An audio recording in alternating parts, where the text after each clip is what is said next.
Aujourd'hui, nous allons parler de la stabilité des prix. La stabilité des prix est définie par le Conseil des gouverneurs de la Banque centrale européenne comme une progression sur un an de l'indice des prix à la consommation harmonisé inférieur à 2% dans la zone euro. Excusez-moi, pourriez-vous expliquer ça plus simplement, s'il vous plaît ? Bien. Imaginez un panier rempli de toutes sortes de produits, comme du pain, des tomates, du lait ou des chaussures, des ordinateurs. On contrôle le prix de ce panier régulièrement et on calcule la hausse annuelle du prix, ou plus rarement la baisse.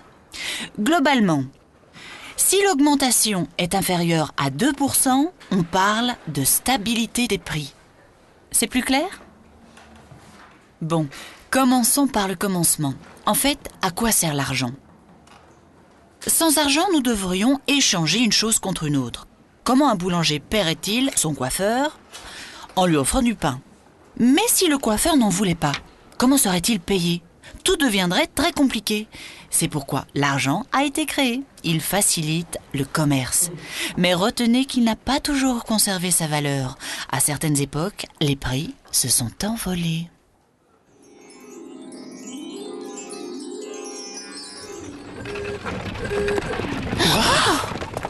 Mais qu'est-ce qui s'est passé ? Où sommes-nous ? Je ne sais pas. Mais j'ai faim. Oh, regarde ça. Alors, voyons ce qu'on peut avoir pour 4 pièces. Vous désirez ? 2, s'il vous plaît. Non, ce n'est pas assez. Vous avez augmenté le prix. Mais pourquoi ? Comme les gens ont de l'argent pour acheter plus de choses qu'il n'y en a à vendre, la demande pour mes gâteaux a augmenté. Et puis, le prix de la farine est plus élevé. Je dois régler le meunier. Le prix du bois pour mon four a augmenté aussi. Maintenant, ça me coûte plus cher de faire des gâteaux. Allez, au suivant. Pas de panique. Vous avez juste besoin de plus d'argent.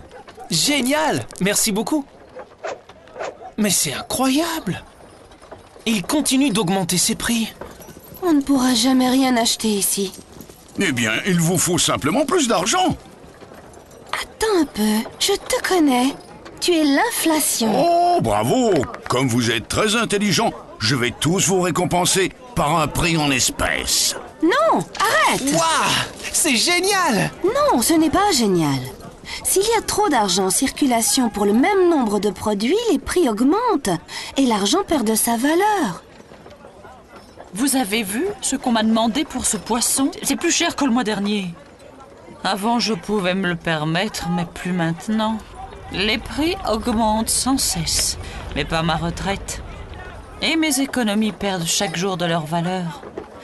Vous savez, c'est toujours les moins bien lotis qui souffrent dans des périodes comme celle-ci. Alors c'est donc ça l'inflation. Et quand ça commence, on dirait que c'est difficile de l'arrêter. Le revoilà ! Fichons le camp !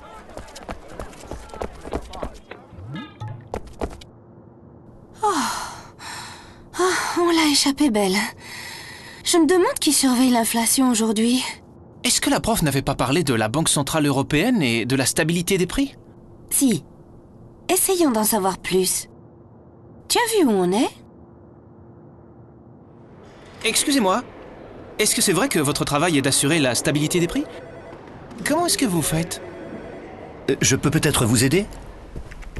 Bien, que puis-je faire pour vous ? Voilà. Nous venons de voir le monstre de l'inflation et les dégâts qu'il provoque. Est-ce vous qui vous en occupez ? Le monstre de l'inflation ? Oui, il était en train de... Oh, vous devez parler de ceci. C'est lui l'inflation ? Le monstre ? Il est minuscule ? Bien sûr. Parce que c'est notre travail d'assurer la stabilité des prix. Nous nous efforçons de maintenir l'inflation en dessous, mais proche de 2% à moyen terme. Mais comment faites-vous ? Nous cherchons à savoir si des risques menacent la stabilité des prix. Nous effectuons 2 types d'analyses. D'abord, nous surveillons un certain nombre de facteurs, comme la croissance économique et les prix du pétrole, qui peuvent faire grimper les prix à court terme.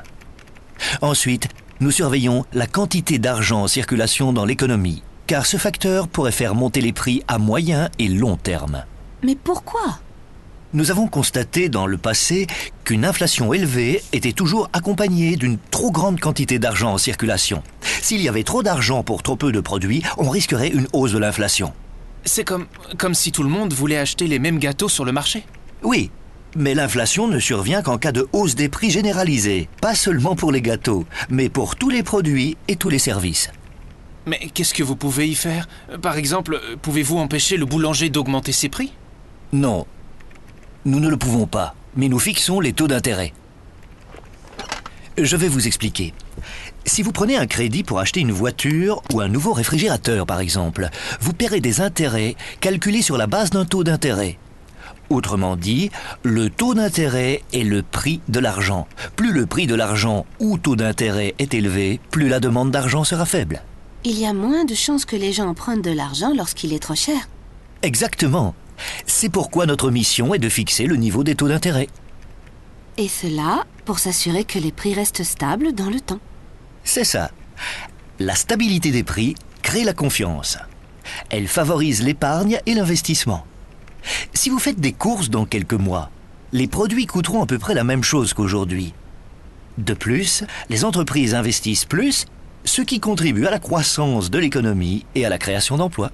Et tout cela doit rendre le pays plus prospère. Voyez-vous, si ce petit bonhomme grandit, il peut nuire à l'économie. À cause de lui, les gens peuvent même perdre confiance dans leur monnaie. C'est pourquoi nous, à la Banque Centrale Européenne et dans l'Eurosystème, nous prenons notre mission tellement au sérieux. L'Eurosystème ? Il s'agit de la Banque Centrale Européenne et des banques centrales nationales des pays de la zone euro. Mais notre vigilance ne s'arrête pas là. Ah oui ? Oui. Regardez, c'est la déflation. Qu'est-ce que c'est que ça? La déflation est une diminution générale des prix. Mais ça a l'air bien. Ah, pas du tout. Tout comme l'inflation, elle peut nuire à l'économie. Par exemple, si tous les prix diminuent régulièrement, vous attendrez avant d'acheter quelque chose, en espérant que votre achat coûtera moins cher la semaine suivante, et encore moins cher un mois plus tard. Pour la même raison, une entreprise peut décider de remettre ses investissements à plus tard, et l'économie en pâtirait. Ces petits bonshommes sont destructeurs. Bien. Quel est l'objectif principal de la Banque Centrale Européenne et de l'Eurosystème? Bien. Maintenir la stabilité des prix. Bien. Et combattre le monstre de l'inflation. Pourquoi ne pas l'appeler ainsi? Oui. Super.